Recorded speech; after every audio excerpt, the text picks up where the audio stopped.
What's up guys, this is Ray and today we're here to talk about the 1962 Japanese movie Harakiri, directed by Kobayashi Masaki and starring Nakadai Tatsuya. And this review is actually requested by one of my patrons over at Patreon, Johnny Picaranta. He actually requested this review last month, but because I've been hectic, it's been hectic, I've been extremely busy these past few months and haven't really gotten the chance to carry out this request until now. So hope you guys can forgive me, but needless to say, I have a lot of catching up to do and we're going to be starting by talking about Harakiri. But before we dive into this review, if you guys are new to Eiga-Man Ray, I upload reviews and discussions of Japanese movies every chance that I get. So if you're new to the channel and you dig the content, it would definitely help if you guys subscribe and check out other videos that are featured on the channel. So back to the review. Harakiri, it takes place in the 1600s during the Edo period, where the samurai are around. And during this time, a lot of samurai are just poor, broke, and they don't have jobs, so they roam the land as ronin. And this story follows a particular ronin by the name of Tsugumo Hanshiro.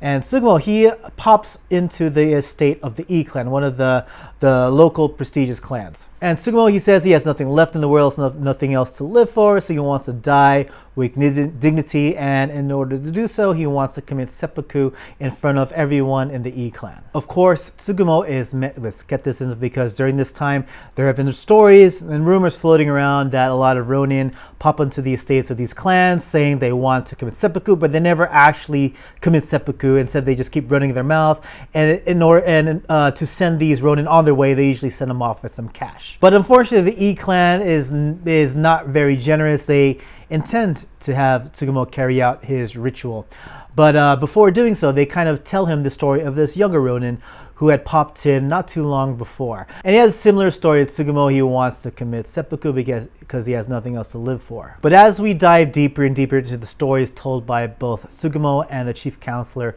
of the E clan, we get to find out that there's a lot of history that's much deeper than what Tsugumo had originally come forward with. But anyways, yes, that's how Harakiri starts.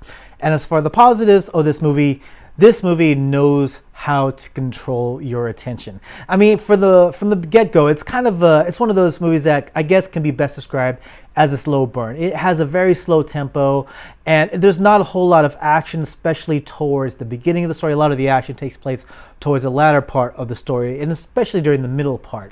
But this movie, it's slow at first, but it really knows how to take your attention and just take you on this ride. And a lot of it has to do with the performances of Nakadai Tatsuya and just everyone else he interacts with. Nakadai, I said this before, he's one of the best actors to come out of Japanese entertainment. Anytime he's on screen, he's just absolutely magnetic. And the way his character is here, Tsugumo, he's kind of like emotionless. He's almost has this kind of dead stare whenever he talks, and this kind of flat tone whenever he's speaking to anyone in the E clan. So you don't really know what exactly he's up to. He has this very thick aura of mystery, and that's what makes his character intriguing. As he tells his story, you learn layers and layers about his history. It makes the character just all the more interesting. And not just interesting, but just more and more tragic. Because I think it's a common trope in a lot of these jidaigeki that, a lot of samurai, when they don't have any jobs, they become ronin. So basically, they're trying to make ends meet.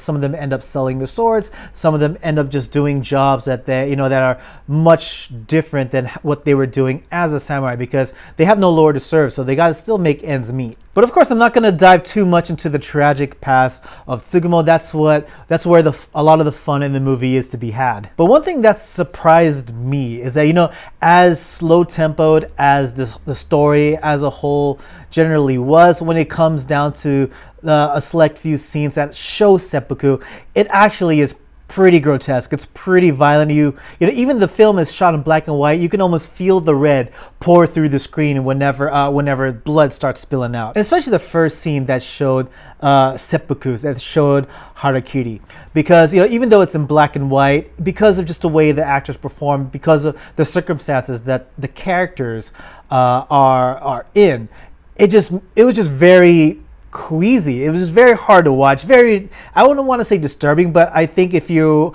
are not used to that kind of level of violence and gore, granted, it doesn't show too much gore per se, but just the actions that the characters were doing, it can be pretty hard to watch. But I tell you what, it wasn't swift and clean.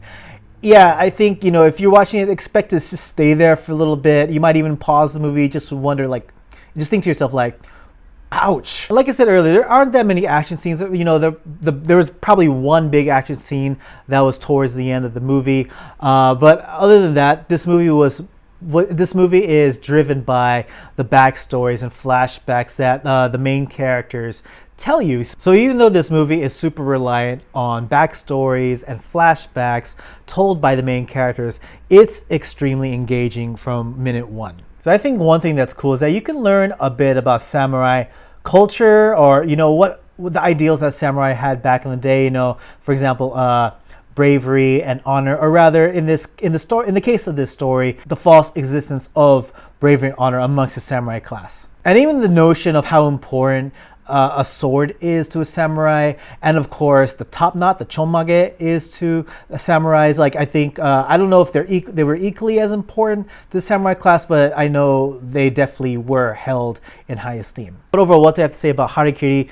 If you're a fan of Jidaigeki, if you're a fan of samurai movies, especially old black and white samurai movies, this is one of the key movies you have to watch. I think, Miike Takahashi made a remake of this movie I forgot how long ago it was. And it starred Ishikawa Ebizo, who's a fantastic actor, don't get me wrong.